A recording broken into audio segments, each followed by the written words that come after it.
हमारी हिम्मतों का घर। रोज रोज डाली डाली क्या लिख जा। हम जिस अभिनेत्री की बात कर रहे हैं वो चमको नाम से मशहूर हुई। आप कहेंगे कि ये भी भला कोई नाम हुआ? सच कहूं तो ये नाम उनकी एक बेहद कामयाब फिल्म में उनके किरदार का था। बहुत सरल लेकिन असरदार अभिनय से वो चमको सेल्स गर्ल बनकर लोगों के जेहन में ऐसी उतरी कि फिर कभी यादों में फीकी नहीं पड़ी। दोस्तों, हम बात कर रहे हैं जानी मानी एक्ट्रेस दीप्ति नवल की।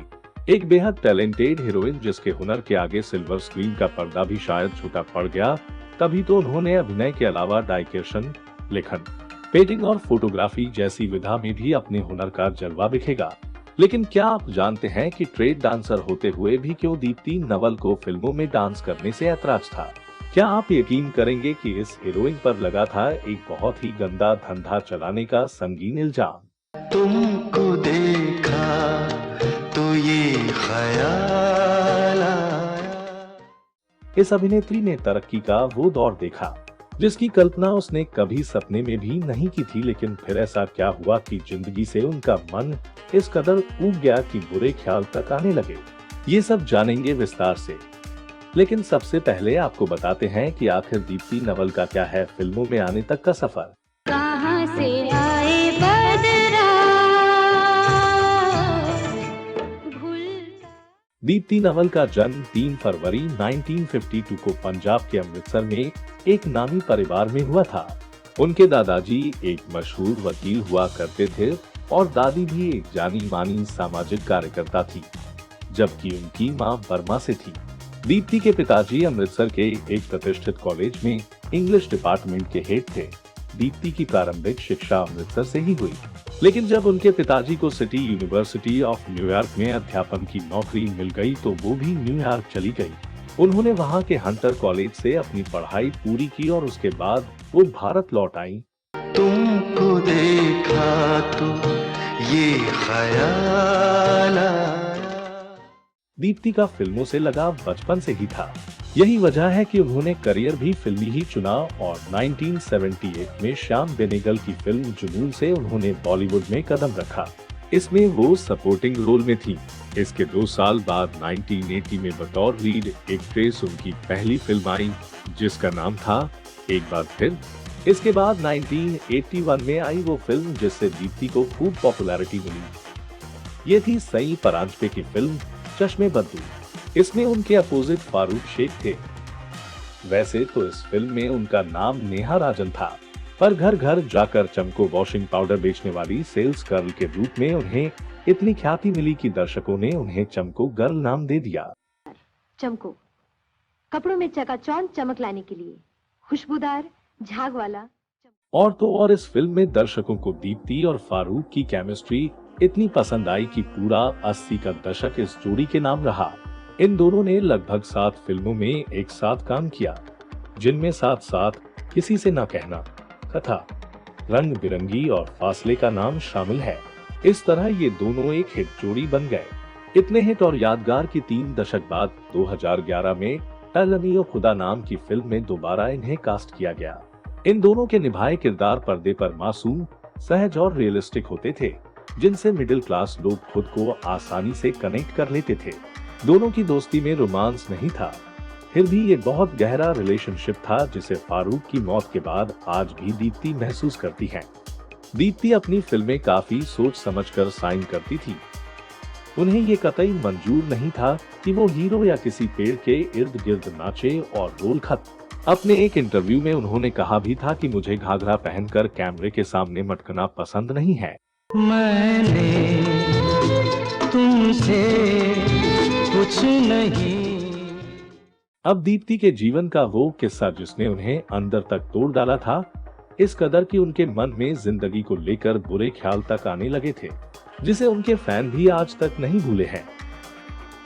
वो किस्सा जब अखबारों में उनके नाम को लेकर एक बेहद सनसनीखेज खबर छपी। दरअसल 1981 में बनी उनकी बेहद सक्सेसफुल फिल्म चश्मे बद्दूर की रिलीज के 32 साल बाद 2013 में डेविड धवन इसका रीमेक बना रहे थे। इसी सिलसिले में दीप्ति नवल फारूक शेख के साथ अपने वर्सोवा के फ्लैट पर राजीव वसंत को इंटरव्यू दे रही थी। राजीव मसंद वहां अपने कुछ सहकर्मियों के साथ पूरा कैमरा सेटअप लेकर पहुंचे थे। तभी बीच में सोसाइटी के कुछ लोग जबरदस्ती फ्लैट में घुस आए और इंटरव्यू को बीच में रोककर हंगामा खड़ा कर दिया। दरअसल दीप्ति के फ्लैट पर अक्सर फिल्म इंडस्ट्री के लोगों का आना जाना लगा रहता था और पार्टियां भी होती रहती थी। सोसाइटी के लोगों को लगा कि वहां कोई गलत काम चल रहा है। वो बार बार पुलिस को बुलाने की धमकी भी दे रहे थे। हाँ, तो तब हो गई जब अगले दिन मुंबई मिरर नाम के एक अखबार में दीप्ति द्वारा एक बेहद शर्मनाक और घटिया धंधा चलाने की झूठी खबर को मोटी मोटी हेडलाइन के साथ छापा गया। खबर ही कुछ ऐसी थी कि मीडिया वालों की लॉटरी लग गई और सच्चाई की पड़ताल किए बगैर देखते ही देखते दूसरे अखबारों ने भी और कुछ वेब पोर्टल्स ने इस खबर को मिर्च मसाला लगाकर परोसना शुरू कर दिया। ये खबर जंगल में आग की तरह फैल गई। दीप्ति ने बिना देर किए प्रेस कॉन्फ्रेंस बुलाकर अपनी सफाई दी और सारा वाकया बताया कि उस दिन क्या हुआ था। हालांकि उनके खिलाफ कोई केस नहीं था, फिर भी उन्हें अपमानित महसूस कराया जाता था।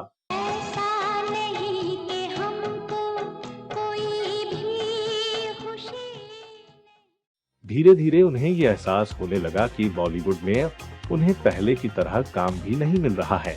अपने साथ हुए उस हादसे और सोसाइटी वालों के व्यवहार से दीप्ति इतनी आहत हुई कि उन्हें वो फ्लैट छोड़ना पड़ा जिसमें वो 30 सालों से रह रही थी। आज दिल को हमने समझाया।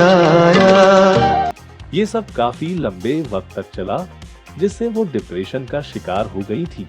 कई बार उन्हें जब कुछ ना सूझता तो कुछ बुरा कर लेने का ख्याल तक आता था। इस बात को खुद दीप्ति ने एक इंटरव्यू में बताया था।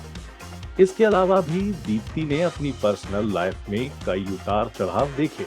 1985 में उनकी शादी दिग्गज फिल्म डायरेक्टर प्रकाश झा से हुई थी। 1991 में दोनों ने एक बेटी को गोद भी लिया, लेकिन कुछ कारणों के चलते 17 साल बाद उनकी शादी टूट गई और दोनों का तलाक हो गया था। इसके बाद दीप्ति जाने माने शास्त्रीय गायक पंडित जसराज के बेटे विनोद पंडित के करीब आई। दोनों ने सगाई भी कर ली थी, लेकिन शायद उनकी किस्मत में हमसफर का साथ लिखा ही नहीं था, क्योंकि कैंसर के कारण विनोद पंडित नहीं रहे। दीप्ति जीवन के सफर में फिर से अकेली रह गई। लेकिन आपको ये जानकर खुशी होगी कि दीप्ति कैंसर रोगियों के लिए एक चैरिटेबल ट्रस्ट चलाती हैं। कहां से आए बदरा अपने 3 दशक लंबे कैरियर में दीप्ति ने एक बार फिर अनकही, बवंडर, लीला, फिराक, हम 5, कथा, हिप हिप हुर्रे, दाबुल, मिर्च मसाला, सौदागर, इंकार और तेवर जैसी कई फिल्मों में सशक्त अभिनय किया। उनके किरदार देखने में जितने शांत और मासूम लगते थे, अंदर से उतने ही विद्रोही और दबंग होते थे। इन्होंने आर्ट और कमर्शियल दोनों सिनेमा में रोल किए।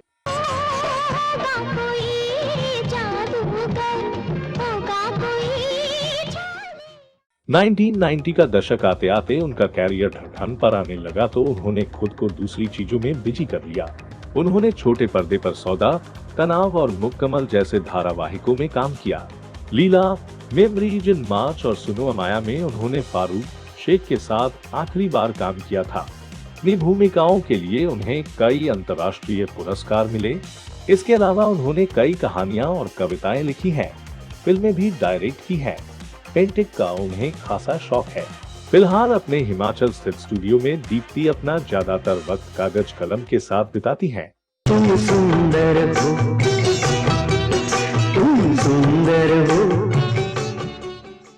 दीप्ति स्वस्थ रहें, यूं ही काम में मस्त रहें। उनसे हमेशा उम्दा काम की उम्मीद बरकरार रहेगी। दोस्तों, आपको कैसा लगा हमारा ये वीडियो? हमें कमेंट करके जरूर बताएं और हमारे चैनल को सब्सक्राइब करना ना भूलें। आपसे फिर होगी मुलाकात अगली वीडियो के साथ। नमस्कार।